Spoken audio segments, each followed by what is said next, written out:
അപ്പസ്തോലന്മാരുടെ നടപടി പുസ്തകം 1-ാം അധ്യായം 12 മുതലുള്ള വാക്യങ്ങൾ വായിക്കുമ്പോൾ ഇവിടെ നമ്മൾ കാണുന്നത്, ഒലിവ മലയിൽ നിന്ന് ശിഷ്യന്മാരെല്ലാവരും അമ്മയായ മറിയത്തോടുകൂടി ജെറുസലേമിലേക്ക് തിരിച്ചുപോയി സെഹിയോൻ ഊട്ടുശാലയിൽ പ്രാർത്ഥനാ നിരതരായി കഴിയുന്നത് നമ്മൾ കാണുന്നു. യേശുവിൻ്റെ സ്വർഗാരോഹണത്തിന് ശേഷം യേശുവിൻ്റെ നിർദ്ദേശമനുസരിച്ച് തന്നെ ഉന്നതത്തിൽ നിന്നുള്ള ശക്തിയാൽ നിങ്ങൾ നിറയുന്നത് വരെ ഈ നഗരം വിട്ടുപോകരുതെന്ന കർത്താവിൻ്റെ കൽപ്പന പാലിച്ചുകൊണ്ട് തന്നെ ശിഷ്യന്മാരെല്ലാവരും അമ്മയായ മറിയത്തോടുകൂടി പ്രാർത്ഥനയിൽ മുഴുകിയിരുന്നതായി അപ്പസ്തോല പ്രവർത്തനം 1-ാം അധ്യായം 14-ാം വാക്യത്തിൽ നമ്മൾ വായിക്കുന്നു. 14-ാം വാക്യം ഇപ്രകാരമാണ്: ഇവർ ഏക മനസ്സോടെ യേശുവിൻ്റെ അമ്മയായ മറിയത്തോടും മറ്റ് സ്ത്രീകളോടും അവൻ്റെ സഹോദരന്മാരോടുമൊപ്പം പ്രാർത്ഥനയിൽ മുഴുകിയിരുന്നു.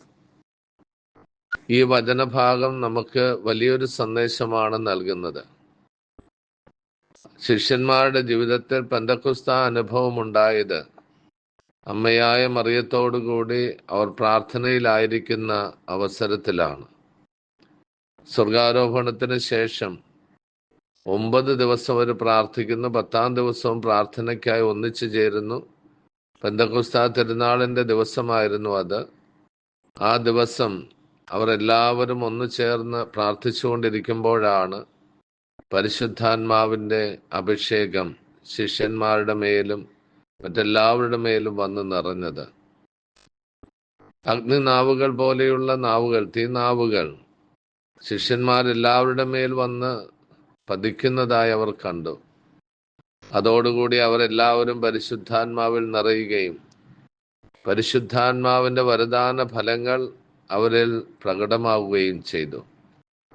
ക്രിസ്തു ശിഷ്യരായ നമ്മളും പരിശുദ്ധ അമ്മയോടുകൂടി പ്രാർത്ഥനയിലായിരിക്കുമ്പോൾ അമ്മയുടെ മാധ്യസ്ഥത്തിൻ്റെ ശക്തി വഴി കൂടി നമുക്ക് ദൈവാത്മാവിൻ്റെ നിറവും ദൈവാത്മാവിൻ്റെ വരദാന ഫലങ്ങളും നിറയും എന്നതിൽ സംശയമൊന്നുമില്ല. പ്രത്യേകിച്ച് ജപമാല പ്രാർത്ഥനയിലായിരിക്കുമ്പോൾ ആ അമ്മയുടെ മാധ്യസ്ഥം തേടി പ്രാർത്ഥിക്കുകയും അമ്മയെ സ്തുതിച്ച് നന്ദിയോടുകൂടി അമ്മയെ ഓർക്കുകയും ചെയ്യുമ്പോൾ അമ്മയുടെ സാന്നിധ്യം നമ്മുടെ മധ്യ വരികയും അമ്മയുടെ മാധ്യസ്ഥത്തിൻ്റെ ശക്തിയാൽ കൂടി നമ്മളെല്ലാവരും പരിശുദ്ധാത്മാവിൽ നിറയുകയും ചെയ്യും. ഈ ഒരു അനുഭവത്തിലേക്ക് ഈ ജപമാല മാസത്തിൻ്റെ സമാപന ദിവസങ്ങളിൽ നമുക്ക് പ്രത്യേകം ശ്രദ്ധിക്കാം. അമ്മയുടെ മാധ്യസ്ഥം വഴി ആത്മാവിൽ നിറയാനായി നമുക്ക് പ്രാർത്ഥിക്കുകയും പരിശ്രമിക്കുകയും ചെയ്യാം. അമ്മയുടെ സാന്നിധ്യം എപ്പോഴും ആത്മനിറവ് പകരുന്ന സാന്നിധ്യമാണ്.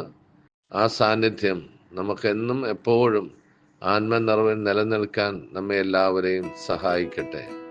Ave Maria.